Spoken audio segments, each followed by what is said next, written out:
El primer domingo de marzo de 2024 tomé el Examen Nacional Único de Residencias Médicas, o ENURM, y hoy por fin puedo decir que además de aprobar el examen, pasé mi proceso de concurso y gané. Quedé en la especialidad deseada y además de eso en una muy buena posición. Así que hoy te haré un resumen de mi experiencia, los métodos más recomendados y te daré un regalo que te enviaron conmigo si es que quieres aprobar el próximo examen.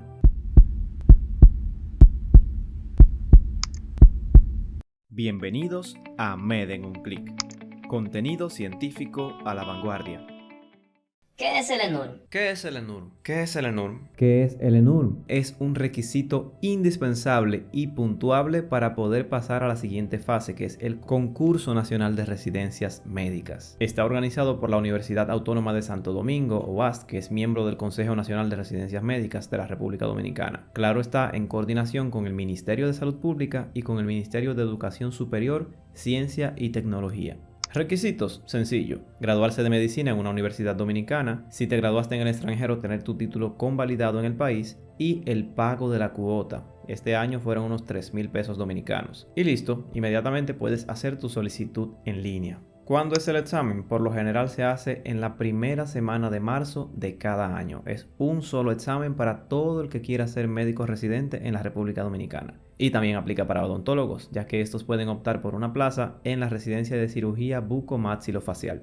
Como te digo, el examen ENURM es un paso obligatorio si quieres concursar por una residencia médica en la República Dominicana. Este año tomaron el examen 5,810 médicos y lo aprobó una cantidad muy reducida de 2,400 personas, que luego pasan a competir por poco menos de 1,400 plazas. Y cabe mencionar que también compiten contra personas que el año pasado tomaron el examen, tuvieron una buena calificación quizá y la guardaron para este año. Así que compiten más de 2,400 probablemente. La calificación promedio del 2024 ronda los 66 puntos. Es un examen de 100 preguntas donde cada una vale un punto y se divide en 5 bloques: ciencias básicas, pediatría, ginecología, medicina interna y cirugía. Puedes estudiar de cualquier fuente, pero la universidad oficialmente te provee una guía temática y además la bibliografía recomendada. ¿Qué me espera después del examen? Felicitaciones. Si lo aprobaste, puedes pasar a la siguiente fase, que es depositar tus documentos legalizados en el llamado a concurso del Ministerio de Salud Pública. Este año pudieron concursar todos los que aprobaron el examen, es decir, que sacaron 60 puntos o más, que fue la llamada nota de corte. Cuando hablamos de variables puntuables para el concurso, es decir, los puntos que se acumulan, se toma en cuenta lo siguiente. Primero, el examen, claro está, que puede ir desde 60, que es el mínimo, hasta 100 puntos. Pasantía de ley, que es obligatoria para obtener el exequatur, y si ya la terminaste puedes concursar, por lo que tienes un punto. Eso es para todo el mundo. Índice académico o de grado, que puede ser de 4 o 5 puntos dependiendo de la universidad. Personalmente yo creo que en próximos años deberían regular eso para que sea equitativo o más justo entre universidades, porque no tienen un sistema de puntuación similar y los de cierta institución tienen más ventaja que otros, teniendo un promedio similar. Pero bueno, eso es lo que hay. Si te graduaste con honores o lauros, sumas más puntos todavía. Cum laude, 3 puntos. Magna cum laude, 4 puntos. Y summa cum laude, 5 puntos. Y por último, el único valor que depende de ti después que apruebas el examen, porque este sí es modificable: la entrevista. Y es que tienes que entrevistarte normalmente en 3 hospitales que impartan la especialidad que quieres. Es decir, se toman las 3 entrevistas, ellos hacen un promedio y en total te debe dar de 0 a 5 puntos. En total, lo máximo que se podría llegar a acumular aparte del examen son 16 puntos. Es decir, quien saca 100 tendría 116, aunque hace muchos años que no se ve una nota más alta de 92, 93 por ahí solamente de examen. Entonces, pongamos un ejemplo de esta sumatoria. Si Carlos, por ejemplo, saca 75 en su examen, más el punto de pasantía tiene 76. Encima de eso se graduó con un índice de 90, pues tiene 4 puntos de índice académico y ya subió a 80. Pero al graduarse con 90 se graduó magna cum laude, tiene 4 puntos más por el índice, ya tiene un 84. Si saca los 5 puntos de entrevista sería un total de 89 puntos y con esa nota acumulada tú puedes entrar a casi cualquier especialidad. Claro está, las que son exclusivas, es decir que tienen 6-7 plazas solamente, que aquí le llamamos especialidades élite comúnmente, pues sería un poquito más difícil porque a esas normalmente entran con 100 puntos, 99, 95 y a veces 92. Algún año podría darse el caso de que entre alguien con un 89, 90, pero ahí sí se requiere un poquito más, por lo cual depende totalmente de tu calificación en el examen. Por ejemplo, si quieres neurocirugía, no necesariamente vas a conseguirlo con un 75 en el examen. Ahí tienes que pensar en 80, 82 en adelante para que te pueda acumular lo necesario. Ahora bien, ¿qué se hace con esa nota del concurso? El listado de ganadores es llamado sábana por lo extenso que es, ya que acumula todos los factores que se pueden sumar para el concurso, valga la redundancia. Entonces, si por ejemplo cirugía tiene 50 plazas, los 50 primeros van al ministerio y eligen en ese mismo orden su hospital. ¿El número 51 puede entrar? A veces sí, porque quizá uno de esos primeros 50 no quiso las opciones que le quedaban y decidió no optar por la plaza. Entonces, alguien más debe ocuparla, tomando en cuenta que quienes quedaron en los primeros lugares seleccionan primero y tienen todas las opciones para elegir. Entonces, pasé el examen, fui a concurso y pasé, voy a elegir un hospital. ¿Cuáles son las ventajas y desventajas que yo considero de hacer una residencia en la República Dominicana? Fácil. Ventajas. No te vas lejos dejando a tu familia atrás. Aunque parezca algo sencillo y tú dices, bueno, yo me voy y vuelvo a verlos o los visito. Créanme, señores, que irse a un lugar donde tú no tienes a nadie, te hará falta tu familia. Te hará falta ese círculo cercano de apoyo. Además de que tú les vas a faltar a ellos también. Sobre todo si eres proveedora de tu familia. Además, no tienes la barrera del idioma aquí. Aunque todo médico ya debería dominar perfectamente el inglés y si es posible hasta otros idiomas. Punto importante, aunque parezca sencillo, tienes un salario seguro. En algunos países tú solamente pagas por hacer la especialidad pero no te pagan a ti. Aquí pagas una cuota mínima anual a la universidad que avala tu especialidad, pero todos los meses tú recibes un salario. No es el salario más competitivo como el de un especialista, pero es decente. Y en la residencia te vas proyectando como buen especialista frente a varios profesionales que están ahí, de modo que podrías tener empleo seguro cuando salgas de la residencia. Claro, si lo haces bien y te sabes manejar. Y es que prepararse fuera de este país no es solamente tomar un vuelo. Además del ticket de avión, todo el proceso de preparación para una residencia médica sale costoso. En nuestro país, ¿qué es lo que hay que pagar? Legalizar tus documentos para el llamado a concurso en caso de que pases el examen. De todos modos tienes que hacerlo si quieres hacer maestría o cualquier otra cosa como médico en este país, incluso el Exequatur. Pero además de eso, los 3,000 pesos que cuesta el examen, esa cuota por lo general no varía, si la aumentan no creo que sea mucho. Ahora bien, no todo es color de rosa y depende de tus objetivos. ¿Cuáles son entonces las desventajas de hacer residencia en este país?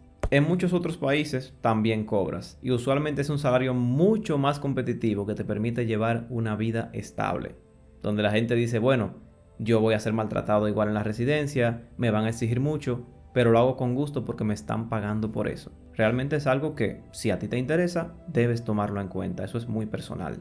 Por lo general en los países desarrollados hay métodos, hay conceptos más actualizados y equipos mucho más modernos, además de que no hay carencia de insumos, como los dominicanos sabemos que suele haber en nuestros hospitales. Y es cierto que volver a tu país con un título internacional no te hace mejor médico necesariamente, pero definitivamente te da prestigio, así que si tienes la oportunidad de irte fuera y es algo que deseas, pues hazlo.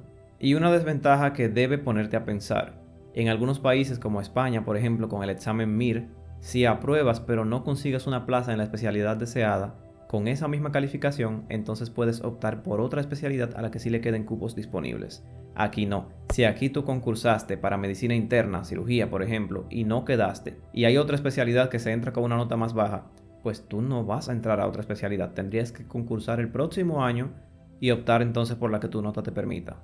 Ahora bien, a pesar de todo esto, ¿todavía deseas ser residente en la República Dominicana? Comenta. Si tu respuesta es sí, pues deberías empezar a estudiar. ¿Desde cuándo? Desde ayer, diría yo. Las herramientas que yo utilicé y que más recomiendan muchos expertos según mi investigación son las siguientes. Cursos intensivos de preparación. Veamos. Yo no hice ningún curso y aprobé el ENURM, obteniendo una plaza en la especialidad que quería o que quiero. Ahora, esto es demasiado personal. Por ejemplo, si tú tomaste varios semestres en esas clases virtuales improvisadas por la situación que conocemos del 2020 para acá, o quedaste con lagunas en la carrera, sientes que no aprendiste mucho, que no pusiste tu empeño, por cualquier razón, que entiendas que te falta contenido del que se dio en tu pensum, entonces estos cursos te pueden ayudar mucho porque te ayudan a complementar carencias de la carrera. Ahora bien, se supone que eres médico, médica, y quiere decir que tú completaste satisfactoriamente un pensum en el que se dan las asignaturas que se dan en el examen y mucho más. El ENURM evalúa tus conocimientos de toda la carrera, no lo que tú aprendiste en los últimos meses embotellándote contenido necesariamente. Claro está que hay que repasar porque hay que refrescar esos conocimientos y hay que ver la modalidad, la forma en la que hacen las preguntas. Eso yo se lo dejo a elección de cada quien. No hay curso bueno, no hay curso malo. Algo que no desaconsejo a nadie es la lectura constante. Si tú te guías del programa que da la universidad y tienes mucha disciplina diaria, ojo, mucha disciplina, puedes conseguir la plaza que tú quieras, sacar la nota que tú desees. Pero cuando yo digo mucha disciplina, no es solamente que leas mucho, es que puedas combinar esa lectura con otros métodos de estudio que se adapten mejor a ti y que renuncies a todo lo que para ti se convierta en una distracción. Yo tengo amigos que consiguieron la plaza deseada sin hacer cursos, bancos de preguntas. Sin embargo, estudiaban de 6 a 8 horas todos los días durante un año completo. ¿Estás dispuesto a hacer esto? Lo he dicho antes, a mí no me pagan por publicidad. Pero durante mis últimos meses de estudio yo descubrí una perla, que es este librito de urgencias, que hace una recopilación del contenido de medicina interna y cirugía principalmente, aunque tiene algunos casos pediátricos y obstétricos también. Señores, no hay un libro que lo contenga todo, pero en este, si yo les muestro lo que tengo resaltado, no hay una página en la que yo no encuentre por lo menos 2 o 3 respuestas a preguntas de las que se hicieron en el examen.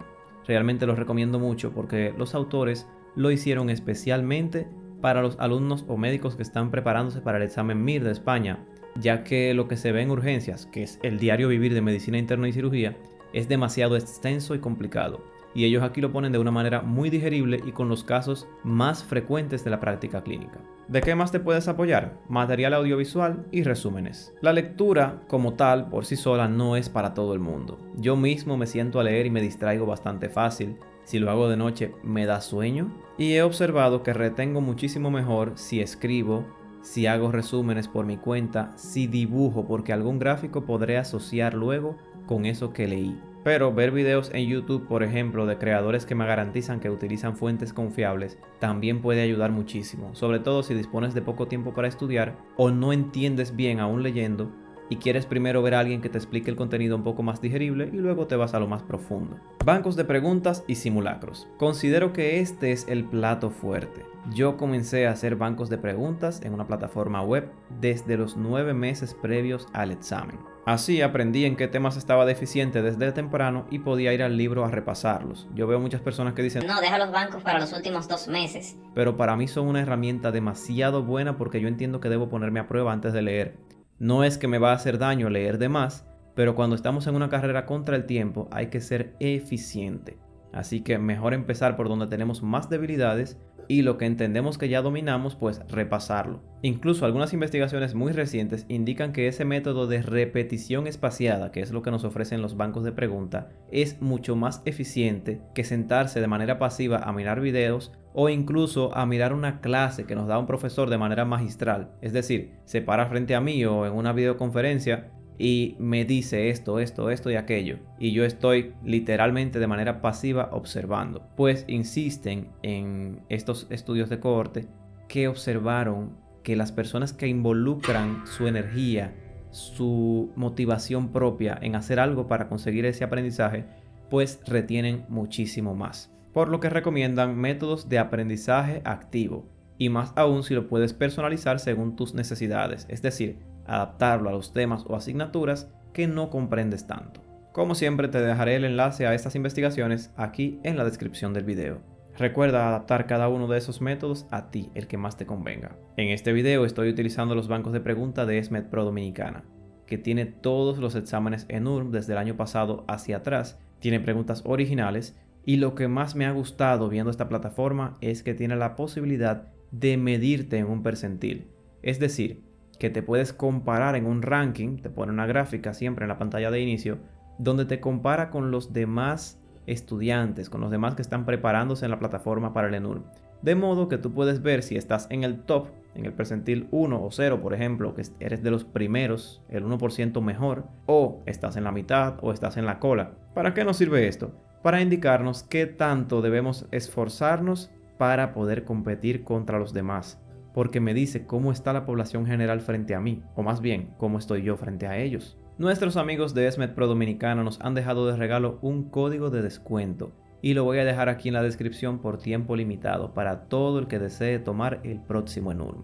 Para la fecha de grabación de este video, la plataforma cuesta $59, aunque irá subiendo. Es lo mismo que te cuesta una cena en un restaurante promedio, lo mismo que te cuesta un videojuego para tu consola favorita, pero esto te da acceso para prepararte durante todos los meses que faltan para el próximo examen. Continuando con los consejos para estudiar, lo último que te recomendaré va de la mano con los bancos de pregunta. Y es que tanto en tu preparación como el día del examen utilices técnicas de examen para llenar con éxito aquellas preguntas que de verdad no te sabes o no entiendes. Como por ejemplo el método más famoso que se aplica empíricamente, el descarte, donde vas eliminando las respuestas que tú sabes que no tienen ninguna probabilidad hasta que llegas a tener solamente 2 opciones y te da más probabilidades de llegar a la respuesta correcta en poco tiempo, porque no tienes que distinguir entre tantas. Practicar la lectura rápida identificando las palabras clave de una pregunta antes de leerla por completo. Ten cuidado con esto, porque si te acostumbras, también podrías solamente leer las palabras clave, no entender la pregunta por completo y te saltas, por ejemplo, una negación y pones la respuesta totalmente contraria. Ponte tiempo límite al llenar los exámenes y simulacros. Si utilizas esta plataforma que te acabo de mostrar, tendrás la posibilidad de limitar el tiempo en el que llenas un examen. Además de que te mide exactamente en segundos el tiempo que te tomas por cada pregunta, y luego en la página de inicio también te pone un ranking diciéndote tu tiempo promedio por pregunta. De modo que cuando llegues al examen tú dices, por ejemplo, bueno, el examen dura 2 horas, ya yo sé que en 40 minutos lleno esas 100 preguntas. Y el tiempo que me resta lo puedo utilizar para hacer una revisión exhaustiva sin quedarme sin tiempo. Crea tus propias mnemotecnias. Es muy bueno utilizar las que ya existen porque hay mnemotecnias buenísimas, sobre todo para esas triadas, esas tetradas en medicina que es tan tedioso cuando son tantas. Sin embargo, cuando haya la posibilidad o cuando no encuentres ninguna, crea tus propias asociaciones, tus propias abreviaturas, aunque nadie más las entienda. Porque cuando tú quemas tus neuronas, cuando tú usas tu energía para recordar algo, es mucho más probable que lo tengas el día que lo necesites. No solamente en el examen, sino en la práctica médica también, recordando que queremos ejercer como médicos. Y por último, te recomiendo practicar con compañeros haciéndose preguntas o armando simulacros al mismo tiempo en algún QBank o página web, ya que así lo hacen muchísimo más entretenido y refuerzan juntos el hábito de estudio. Deja en los comentarios qué otras técnicas conoces para estudiar y para llenar exámenes. Con las que te comenté el día de hoy, conseguí entrar en un muy buen número en la lista de ganadores de la especialidad que quiero. Más adelante te hablaré de todo eso. Si te gustó este video, no olvides ayudarnos con un me gusta. Y si aún no te has suscrito, hazlo aquí debajo y activa la campanita para que no te pierdas ninguno de nuestros videos. Gracias por formar parte de MED en un clic.